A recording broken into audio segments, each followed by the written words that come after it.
बिहार इसलिए पिछड़ा है कि यहाँ जाति बहुत है। कभी ज्ञान, न्याय और क्रांति का भूमि रहा बिहार आज जातिवाद के बेड़ियों में क्यों जकड़ा हुआ है? क्या ये हमारी संस्कृति है या हमारे इतिहास की देन? आइए चलते हैं समय के उस मोड़ पर जहां जातिवाद को राजनीति का एक अहम हिस्सा बना लिया गया है। बिहार इसलिए पिछड़ा है कि यहाँ जाति बहुत है। अच्छा, बिहार में जातिवाद आपको लगता है कब वो खत्म होगा? जातपात खत्म क्यों नहीं हो जाएगा? एजुकेशन अभी देखिए क्या है ना, जो समाज में ना जो एक 20-25% लोग होते हैं वो हमेशा प्रोग्रेसिव सोच के होते हैं, बट उनकी जनसंख्या बड़ा धीमी गति से बढ़ रही होती है। अच्छा, बिहार में जातिवादी की भी राजनीति हो? बिहार में असल वही जाति की राजनीति हो रही है। इनका काम है, मंशा है एनडीए का कि जात भेदभाव में बांटो और अपनी रोटी सेको। कमी हमारे बिहारियों में भी है कि जात के नाम पर, धर्म के नाम पर हम वोटिंग करते हैं, उसका भुगतान आज हम भुगत रहे हैं। ब्रिटिश राज में सत्ता का एक ही मंत्र था, डिवाइड एंड रूल, यानी बांटो और राज करो। अंग्रेजों ने भारत में 1871 में पहली बार जाति आधारित जनगणना कराई, जहां हर भारतीय की पहचान सिर्फ एक चीज से की गई और वो थी उसकी जाति। जहां हमारे समाज में पहले जातियां थीं, वहां अंग्रेजों ने आकर के उसको प्रशासनिक और पहचान में बदल दिया। ऊंच नीच की जड़ें और गहरी होती गईं और हमारा समाज बढ़ता गया जातियों में। जब हमारा भारत 1947 में आजाद हुआ, तब उम्मीद थी कि इस देश से जातियां जाएंगी और विकास के नाम पर लोग वोट करेंगे और विकास के नाम पर अपनी सरकार बनाएंगे। लेकिन हमारे देश के नेताओं ने इस सामाजिक कमजोरी को अपना मजबूत हथियार बना लिया और जातिवाद को वोट बैंक में कन्वर्ट कर दिया। जब भी कोई चुनाव आता है तो सारी राजनीतिक पार्टियां अपनी जातिगत समीकरण में लग जाते हैं कि कौन से जाति का प्रत्याशी किस समीकरण के आधार पे उसको चुनाव में उतारना है। हर चुनाव में सबसे पहले देखा जाता है कि उस क्षेत्र में प्रत्याशी किस जाति का है और किस जाति के लोग हमारी पार्टी के साथ हैं। बिहार में आरजेडी हो, जेडीयू हो, बीजेपी हो या कांग्रेस हो, सभी राजनीतिक पार्टियां अपनी राजनीति जातीय गणित पर ही टिकाए हुए हैं। ये राजनीति अब इतनी गहराई तक पहुंच चुकी है कि जनता के मुद्दे पीछे छूट गए हैं। बेरोजगारी, शिक्षा, पलायन, फैक्ट्री, ये सब कुछ खो गया है सिर्फ जातीय के शोर में, जाति के शोर में।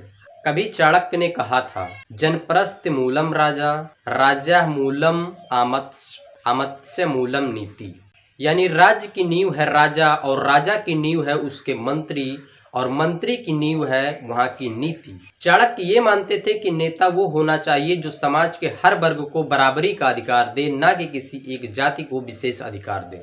चाणक्य ने एक बात और कही थी कि एक जातीय शासन प्रजाहित के लिए नहीं होता, यानी अगर राज्य में किसी एक जाति विशेष को पूरी बल दे दिए जाए तो वहाँ पर सामाजिक संतुलन टूट जाएगा और वहाँ जन्म लेगा भ्रष्टाचार।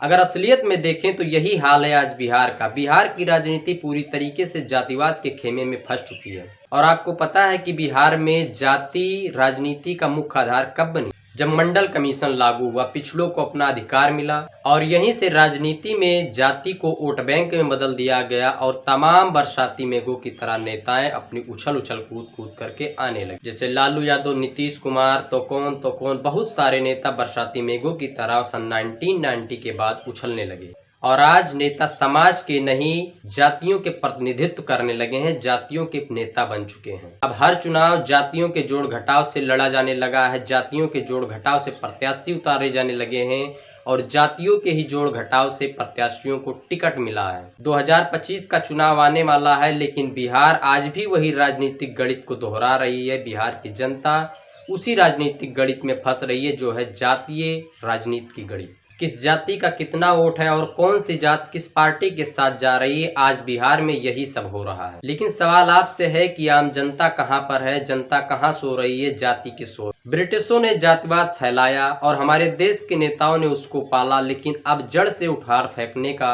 आपको जिम्मा मिला है।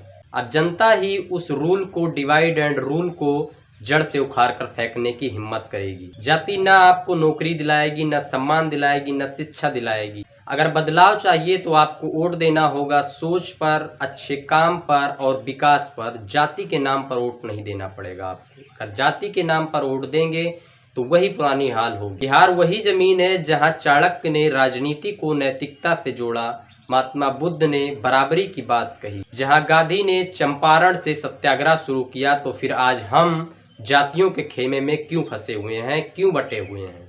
अब समय है उस इतिहास को याद करने का जो हमें जोड़ता था, बांटता नहीं, और 2025 में बदलाव लाने का जो बिहार को फिर से नेतृत्व की भूमि बना सके। अगर आप भी चाहते हैं कि बिहार जातिवाद के खेमे से बाहर निकले तो इस वीडियो को इतना शेयर करिए कि ये नेताओं के पास तक पहुंच जा सके।